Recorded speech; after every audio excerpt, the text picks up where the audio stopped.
It's time for a federal election, isn't it? And I'm confident that the election results in the United States have served as kind of a training manual for political parties in Canada on how to win elections. I'm sure the federal Liberals took notes and are now planning ways to, stay in power indefinitely. Now, in a straw poll on X, I posed the question on how people felt about our current situation, and the results, they were overwhelming.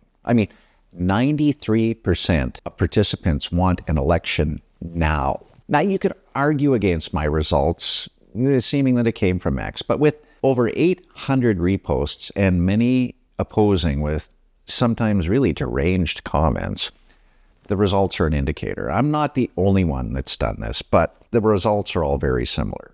In addition, consider the polls currently being run by some of Canada's well-known pollsters. The governing Liberal Party continues to face public scorn, and it has for almost a year now. Canadians are fed up with their insular government, and they don't care. So, will we get an early election this year?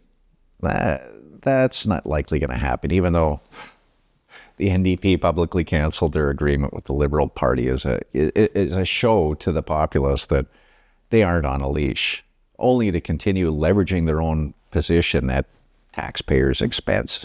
Canadians deserve a happy New Year's gift, and in the game of politics, this will more than likely play out until it's intended in October of 2025.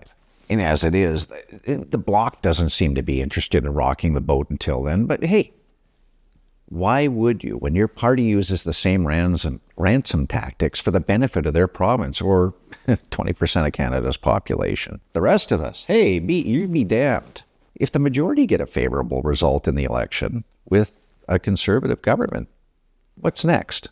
What are the biggest priorities for this government to achieve that would make life more palatable and better in Canada? So here are my thoughts. Here's some low-hanging fruit, and it would be easy. Let's cancel the media funding, especially the $1 billion+ supporting the CBC. The national broadcaster was valuable to Canada in the 20th century. However, AI is expected to become a major interrupter in the near future. And you know what? We've long since gone past this bloated mainstream media with a plethora of new independent outlets competing with quality broadcasting and reporting.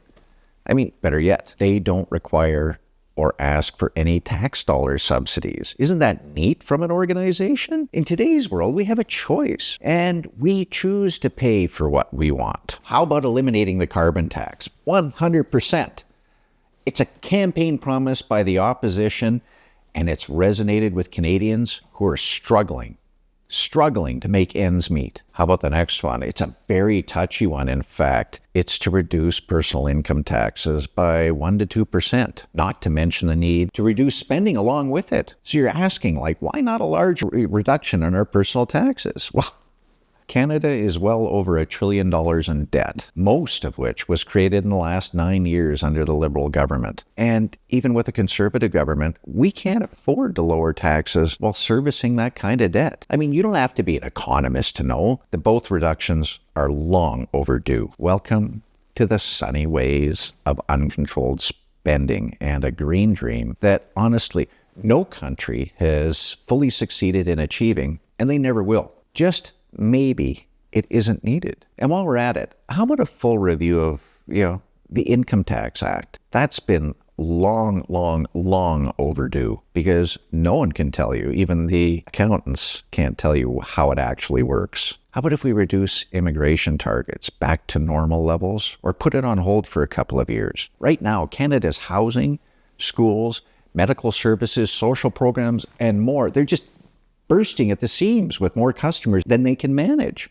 And the staff and services are suffering along with it. In addition, we should be considering a complete overhaul of our immigration plan. Why aren't transferable skills a priority when considering applications for new Canadians, particularly when we know our birth-to-death ratio is one of the lowest of the G7 countries? What are the reasons for that? Is the cost of living just too high to allow for more children? Or have Canadians actually become so selfish or worried about the future of Canada that they only want 1.2 children? How about the longer term view? Let's accept that Canada is more than a virtue signaling green utopia that honestly, it doesn't exist. However, what exists is the ability for Canada to become one of the major energy producing capitals of the world. We not only have an abundance of resources and the technology to extract it while reducing emissions, but we can leverage that by opening doors to lucrative deals with countries in need of our clean energy. We ironically and sadly have turned them away over the last 9 years. I mean, imagine the wealth that we could have and would have generated for our country. That's the Canadian utopia we should be envisioning and working towards. I mean, how about the Canadian healthcare system? I mean, we know the system is in turmoil and no amount of money can fix it. We need to look at other countries with far more successful care systems.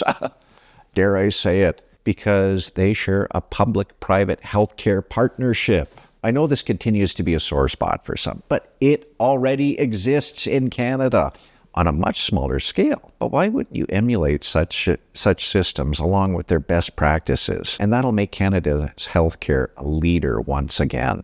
My favorite, proportional representation, and that remains a major sore spot. This country is lopsided in favor of the East. And some will try to deny it. Some will tell me to stop whining, but it has never been more obvious than in the last 9 years, or in the most recent example from Environment Minister Stephen Guilbeault, who has capped emissions. This is targeting Alberta and Saskatchewan, and it will have a significant impact on Canada's GDP to the tune of billions of dollars lost. Policies that work in the East honestly do not work in the West, right down to the appointed Senate, which is honestly devolved into satire. Over 90 countries use proportional representation to represent their populations better, and this has been promised before, but it's never been fulfilled. But it is long overdue. And what I'm sure will be the most unpopular of all my suggestions is we have to scale back the public sector, which has grown substantially larger per capita than any G7 nation. Take the Canadian Revenue Agency, which employs 59,000 people for a population of 40 million. I mean, by comparison, the IRS in the United States employs 83,000 people for a population 10 times our size. And most of all, for the amount employed, have we seen an improvement in government services? I'd say no. And currently, most Canadians would agree, particularly when it's been reported that overall 100,000 more have been added to our government payroll over the past 9 years. So yes, it is high time for a federal election because it's obvious that the Liberal government and its platform are the furthest thing from what Canadians want or can afford. People are tired of current politicians' vanity and their ego and their stupid ideologies. We just want to be listened to again. Is anyone listening?